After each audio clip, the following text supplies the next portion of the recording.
Мисалы Кыргызстандан заказ берди. Ошол товарлар брак чыгып калсачы, жаман чыгып калса эмне болот? Биз товарларды албастан мурда барып өзүбүз текшерип, анан жөнөтөбүз. Ал жакка фирмага айтып, силер өзүңөр жөнөткүлө дебейбиз биз. Өзүбүз жөнөтөбүз товарлардын баарыны текшеребиз, штук текшеребиз, брак барбы жокпу. Эгер кеткенден кийин брак чыкса дагы, ошо канча бирөөсүдө брак чыктыбы, ошонун акчасын биз беребиз.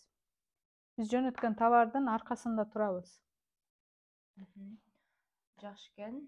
Мисалы Кытайдан заказ кылган же болбосо ушул карго менен эле түз эле келгенде көпчүлүктө брак чыгып калат да.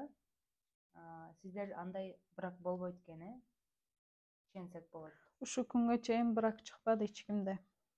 Эми азыр көпчүлүк сурап жатат, кандай товарларды жөнөтөсүздөр, канча сомдон, штучный барбы деп.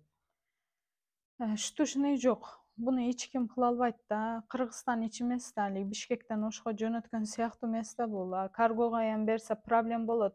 Бир айтайын, бирөө бир футболканы заказ кылса, ал кеткүнчө жоголуп кетет да, кичинекей пакет болот.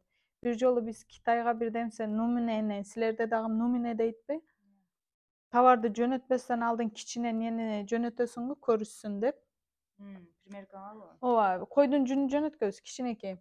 Бир айданбы, экинчи айда кетип калды да. Бир штук проблема болот. Ошон үчүн оптом жөнөтөбүз биз. 100.000 сом, $1000 айт, ошо пасырак болбойт. $1000 өйдө товар жөнөтөт экен. Кандай товар болсун, $1000 өйдө болсо ошондо жөнөтөт экен. Эгер сиздер соода саттык менен иштейм десеңиздер, Мэриямга кайрылыңыздар. Түркчө, кыргызча, өзбекче билет. Мына ушул тилди билсеңиздер, өзүңүздөр кайрылсаңыздар болот.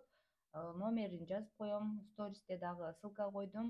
Ошондой эле мына ушул видеонун астына дагы номерин коюп коем. Өзү менен инстаграмына, WhatsApp номерине байланышсаңыздар болот.